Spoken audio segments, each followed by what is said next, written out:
Total war is all-encompassing, a war without boundary or limitation. In the Second World War, massive armies advanced, confronting whole populations with impossible choices. The manufacture of weapons transformed industry and the workforce. Area bombing campaigns reduced cities to rubble.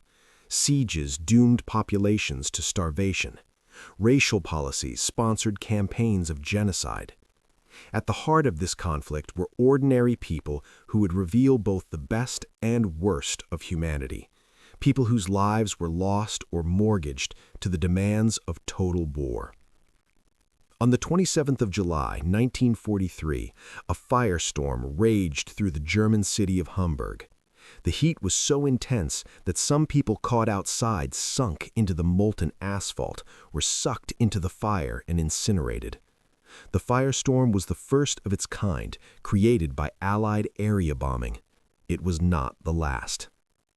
Over the course of the war, Allied bombing policy shifted from one of avoiding attacks on civilian targets to an area bombing strategy designed, in the words of Britain's Bomber Command, to unhouse civilians and destroy the war-making capacity of an enemy nation, making the morale of the people a viable target.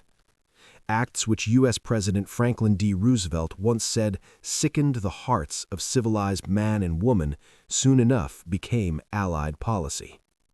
The Second World War was not the first time civilians had been targeted in bombing raids. There was a huge change in the way in which policies towards civilians were implemented by the different powers. What's often called a process of commutative radicalization occurred in the policies of almost all the major belligerents in the war, to some degree, though a lot of the groundwork for that thinking had been laid before the war's opening, rather than occurring during the war itself. For aerial bombing, for example, the large-scale bombing of civilians by the Allied powers, senior policymakers had been calling for that kind of strategy since the end of World War I. During the First World War, when people saw those Zeppelins coming over intending to drop bombs on their cities, they realized that war was no longer somewhere else. It was now being brought straight to your front door. And in the Second World War, we see that on a much larger scale. In the interwar years, the fear of the bomber grew as nations across the world refined their policies. So-called area policing of villages in Iraq in the 1920s by the British, the Japanese bombing of Shanghai and Chongqing, and the bombing of Guernica in the Spanish Civil War demonstrated to the world the destructive power and devastating consequences of aerial warfare. As Stanley Baldwin said to Parliament in the mid-1930s, the bomber will always get through. And this belief was really held more as a matter of faith than on the basis of hard evidence. But at the time, it was thought that because bombers could not be stopped, the offense, in particular against civilian populations, who were thought to have weaker morale and be the vulnerable point of modern war economies, seemed like it would be likely to be an effective strategy. The bomber was increasingly seen more than a threat. It was viewed as potentially a war-winning weapon. Fear of the bomber, hope for the transformative power of the bomber was really very important, particularly in Britain, which invested so much in the ability of the bomber to deliver victory in war relatively cheaply. Both sides recognized the potential area bombing had to sap the morale of an enemy's population. If a nation could be bought to surrender through aerial bombing alone, the cost of fighting another war in the trenches would be averted. When the war began, Britain had no stated intention of targeting civilians in aerial raids. Assurances had been given to President Franklin D. Roosevelt that civilian populations and unfortified cities would not be targeted. The British also feared retaliation. Any air attack on German civilians might invite terror from above on their own population. The British were acutely aware of their vulnerability. This vulnerability became even more evident in Bomber Command's early operations. Small daylight raids carried out during the Phoney War against German warships proved fatal for many crews. On the 18th of December 1939, 24 Wellingtons flew over Wilhelmshaven. Half were shot down, revealing weak points in the aircraft and the perils of daylight raids. Now, very quickly, the British, who are trying to bomb German industrial targets by day, they find that daylight bombing is just too costly. The first large attack on German soil occurred on the night of the 11th of May, 1940. Each speck of light, a blazing German building. Easy enough to realize the catastrophe, the concentrated chaos that is overwhelming the city below. The perspective on bombing civilians began to shift a few days after this attack. The Luftwaffe's attack on the Dutch port city of Rotterdam on the 14th of May 1940 killed 900 civilians and destroyed much of the old city. German attempts to abort the attack when it became clear the Dutch were preparing to surrender failed. The British War Cabinet considered this an atrocity and authorized bombing raids in the Ruhr. Industrial and transport targets were the focus of the raid, and the bombers were instructed to avoid civilian casualties. But the lines were becoming blurred. The strategic bombing campaign arises originally as a strategy of desperation, almost. Britain essentially stands alone with the support of the Commonwealth. All of its European allies have gone. The United Kingdom wants the support of the United States in the war. It needs to demonstrate that it is still a viable ally, that is still fighting, so it needs to take the war to the Germans. Relentless British air raids over urban and rural targets in Germany between May and September 1940 forced civilians into shelters. Civilian casualties were not high, but the bombing was unpredictable and fostered desire among the German population for retaliatory strikes against British cities. The German bombing campaign, when it came, was more than retaliation. More broadly, the attacks were designed to weaken British morale and British defenses in preparation for an invasion. The first Luftwaffe bombs were unintentionally released over civilian targets in London on August 24, 1940. Britain retaliated, sending bombers over Berlin. Here is some of the lads who have actually been over Berlin recently. They do not drop their bombs at random. The aerial warfare escalated, and raid by raid, decision by decision, civilians moved into the firing line. People in their homes became inevitable collateral damage, and then, with the advent of area bombing, they became legitimate targets. The strategic bombing campaign against Germany began in 1940 and continued throughout the war in Europe. Later, the United States Air Force joined the British efforts, conducting daylight bombings over Germany as well as occupied Europe and Italy. The campaign is estimated to have inflicted approximately 1 million fatal casualties on Germany. To the American airmen, Britain was a huge aircraft carrier anchored off the flank of Europe. Very quickly, they began to play their part in a bombing offensive against Germany. Germany, which increased in volume every month. From the British perspective, the aerial warfare undertaken by the German Air Force between July and October 1940 is known as the Battle of Britain. The campaign between September 1940 and May 1941 is called the Blitz for Germany. This was one campaign. They called it the England War. The England War was a fight for air supremacy to secure the way for the planned German land invasion of Britain. Germany had hoped Britain would agree to peace terms following the fall of France.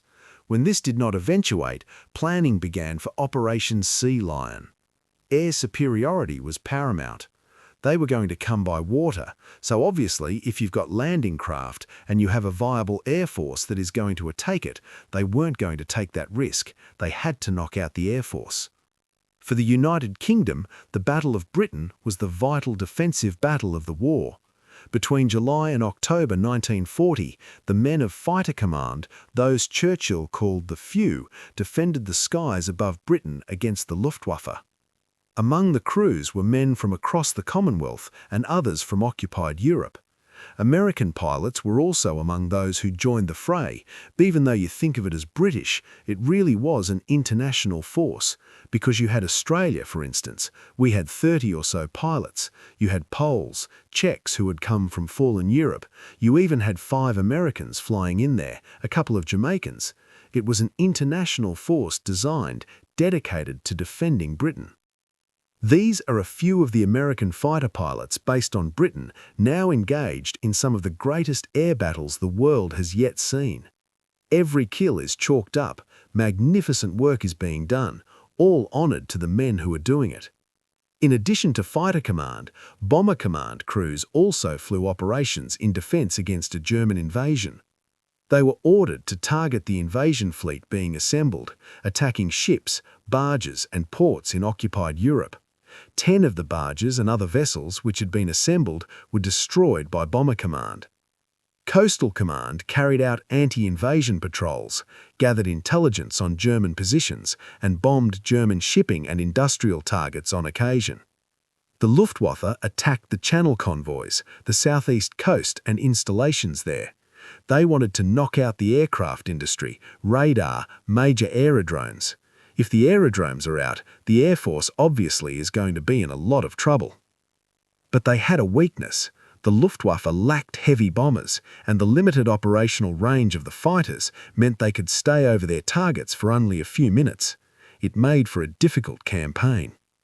The defense against these attacks involved men and women on the ground as well as in the air. Hundreds of thousands of women worked in the Auxiliary Territorial Service, the Women's Auxiliary Air Force, or the Women's Royal Naval Service. Among their varied roles were some which directly contributed to air defense. So the bombs are coming over, and the army are using radar to plot where the bombs are coming. They can then target a bomb to try and knock them out before they drop the bomb on the plane. And the women did all the plotting and everything for that. But because of the taboo on women being involved in combat, they weren't allowed to press the button which fired the gun, so the man had to do that. The Air Defense Network was able to rapidly use information on raids collected by the Observer Corps to direct fighters. Ground crews ensured aircraft were maintained and repaired as quickly as possible.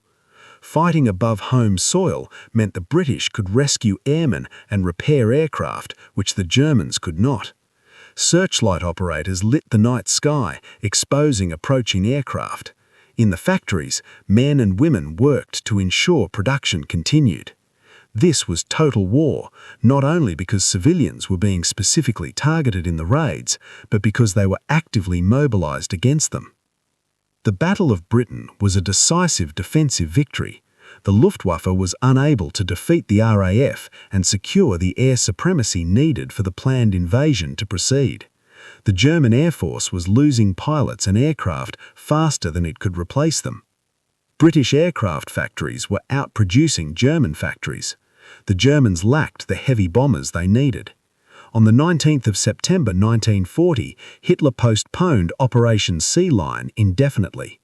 The Luftwaffe turned its attention to London and other cities in what the British called the Blitz.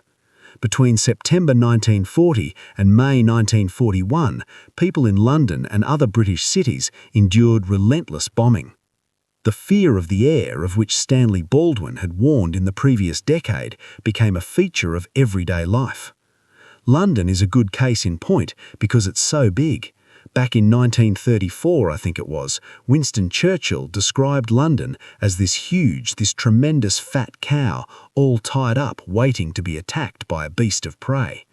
So London, because it was a capital city, because it was full of iconic buildings, such as the Houses of Parliament, Buckingham Palace and Paul's Cathedral, was a deliberate target for the Luftwaffe, and it suffered very badly.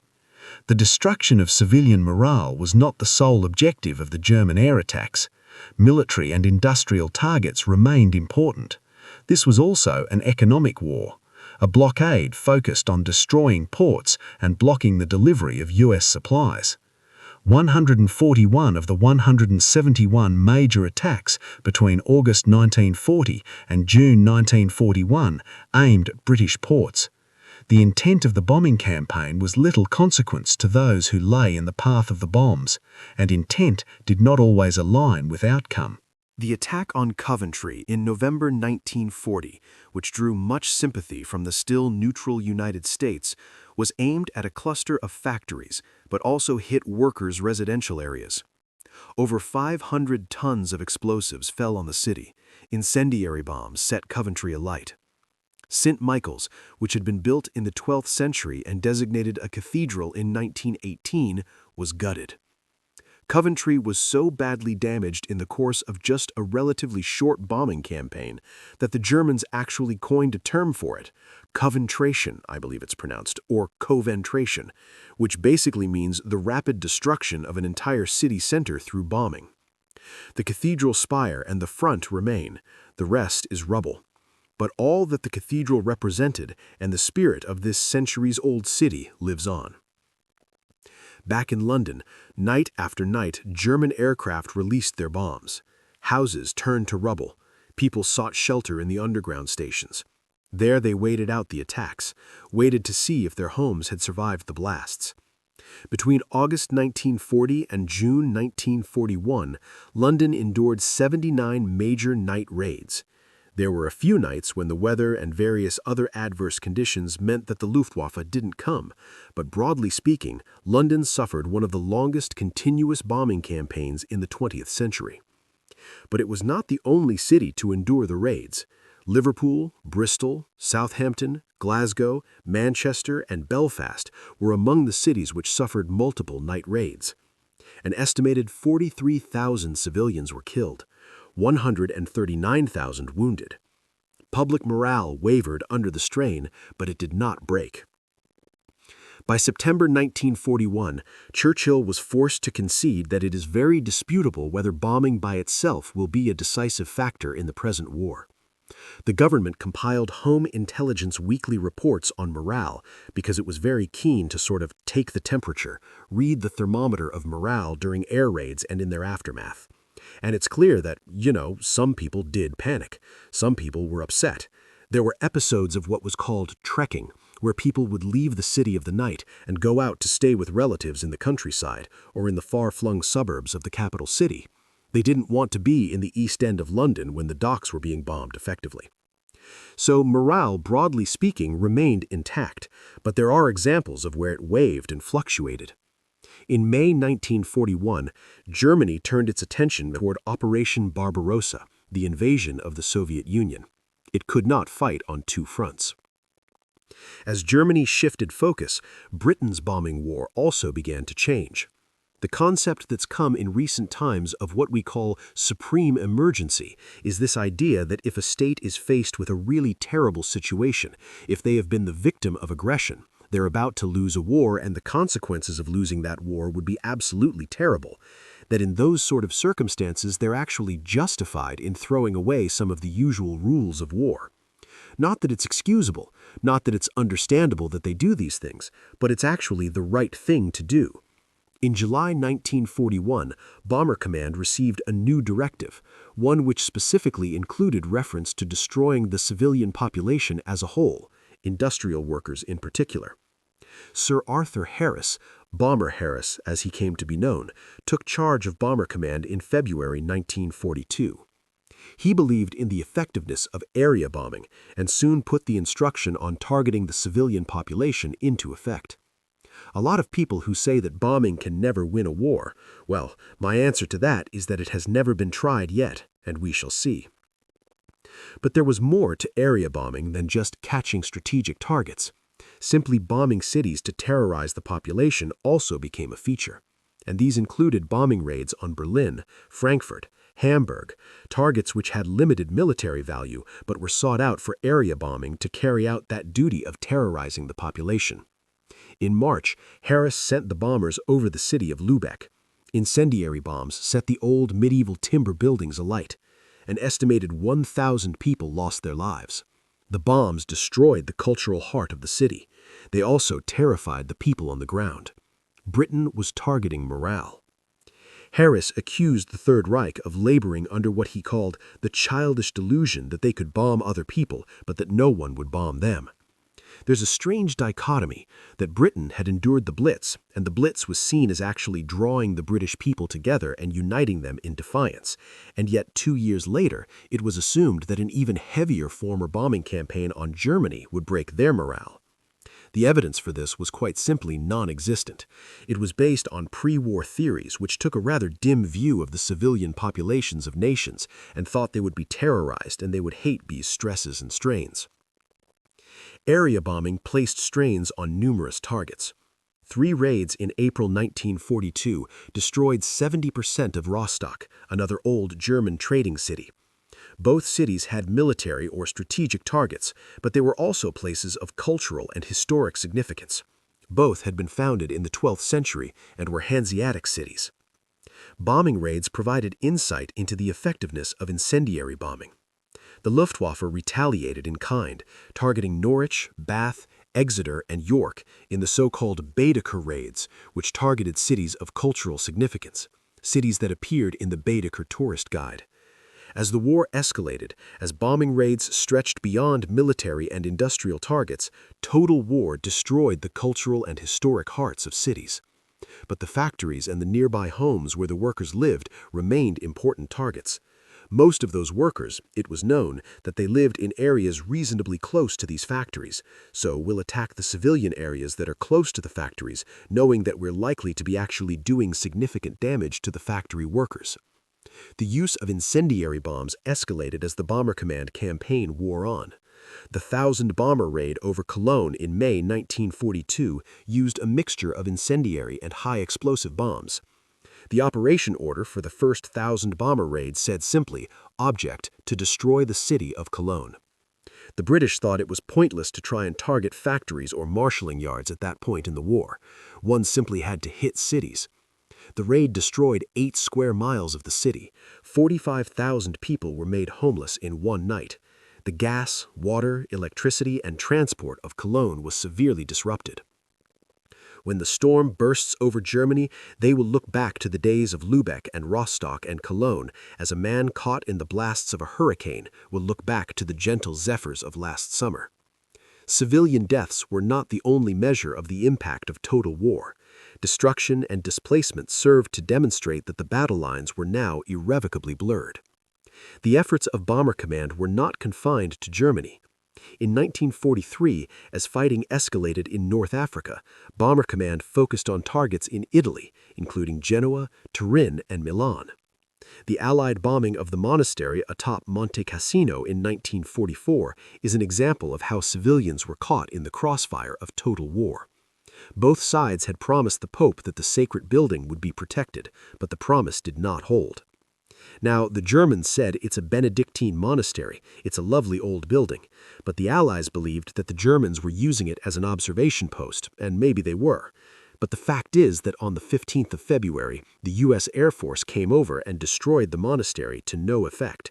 Because they turned in a pile of rubble, the 2 German paratroops were able to defend superbly.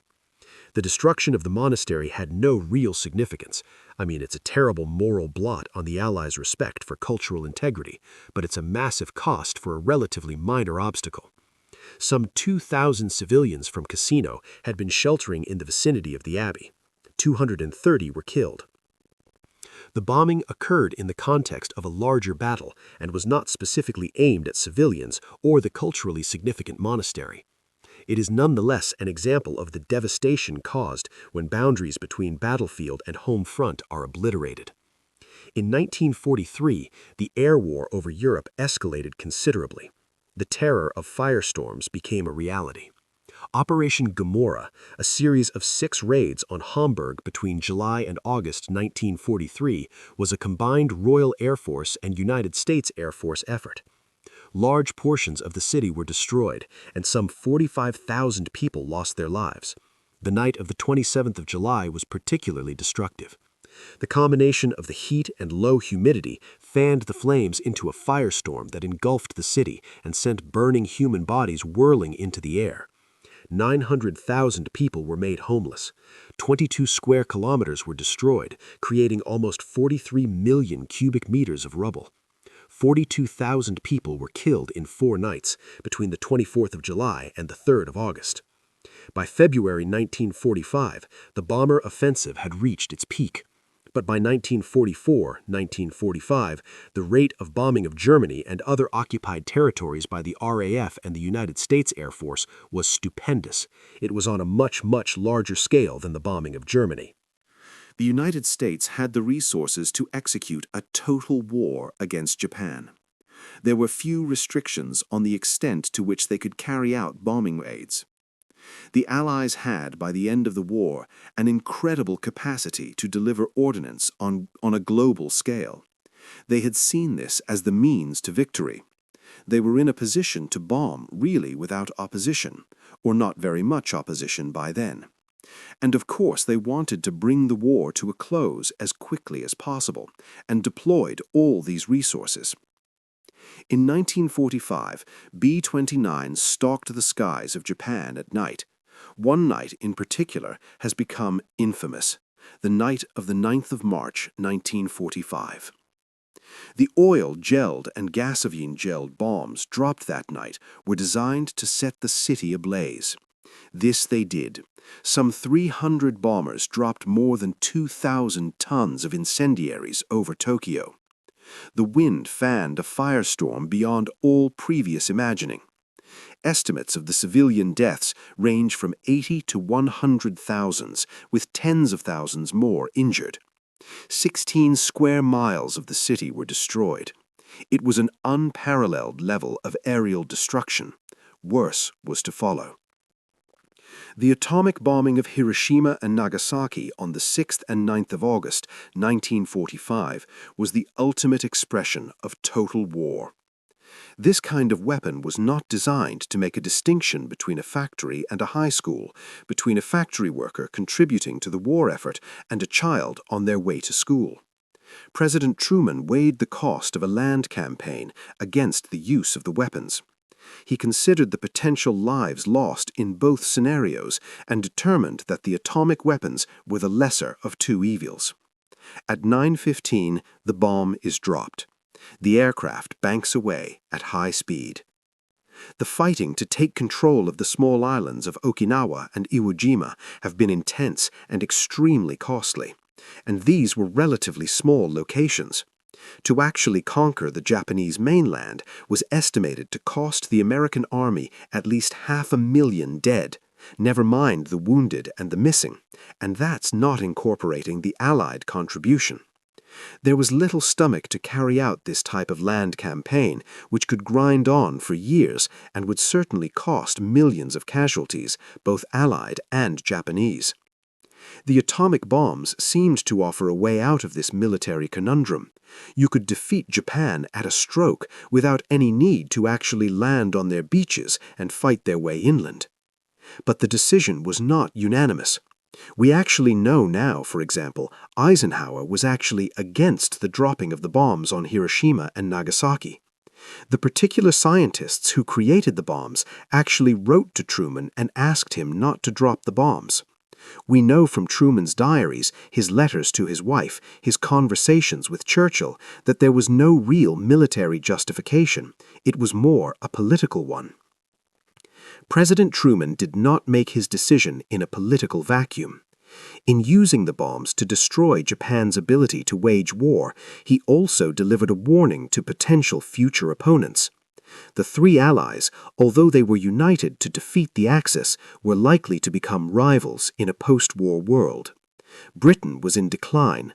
America felt it had little to fear from Britain, but the Soviet Union was in the ascendant and would become America's next great foe, potentially. By dropping the atomic bomb, the United States sent a very clear message to Stalin and the Soviet Union that the United States was in possession of a new and terrible weapon and was prepared to use it against its enemies. A short time ago, an American airplane dropped one bomb on Hiroshima and destroyed its usefulness to the enemy. That bomb has more power than 20,000 tons of TNT. 70,000 people were killed instantly when the bomb fell over Hiroshima. The total of deaths had risen to 100,000 by the end of the year. Between 35 and 40,000 were killed in Nagasaki a few days later. In the decades that have followed, many have questioned the morality of dropping these bombs. It's very, very difficult to make an argument saying that the dropping of the first bomb was necessary. I think it's impossible to make an argument that the second bomb was militarily necessary in the terms of World War II. Japan surrendered on the 14th of August. For many in Allied nations, the dropping of the atomic bombs brought relief. They ended the war, saved the lives of prisoners of the Japanese and military personnel who may have been killed in a land campaign. The bombs brought total victory. For some, their cost was worth it. Others, including some scientists, feared the future. If there is another world war, this civilization may go under. We need to ask ourselves whether we're doing all we can to avert that. We need, I think, to learn to understand the realities of life abroad, not so much in terms of slogans as in terms of the lives of men. The dropping of the atomic bombs, the ultimate expression of total war, created a new kind of war, the Cold War. Decades removed from the aerial warfare of the Second World War, historians and commentators seek to understand how the war shifted the moral compass of the world. Actions which seemed unthinkable before the war slowly but surely became policy. Beneath the leaders making policy and the bombers carrying it out were the civilians who lay in the path of the bombs. Cities engulfed in the darkness of enforced blackouts night after night. People forced to shelter underground for hours or days. People buried beneath rubble. People incinerated in firestorms or suffocated in shelters. Total war, by its very nature, obliterates moral boundaries, and industrial progress creates ever more sophisticated weapons of destruction. In total war, the question of morality becomes secondary to the means which will achieve victory. The story of aerial warfare campaigns in Europe, Asia, and the Pacific show that faced with defeat, faced with a perceived unstoppable enemy, decisions which are morally repugnant in a time of peace will often be made in a total war.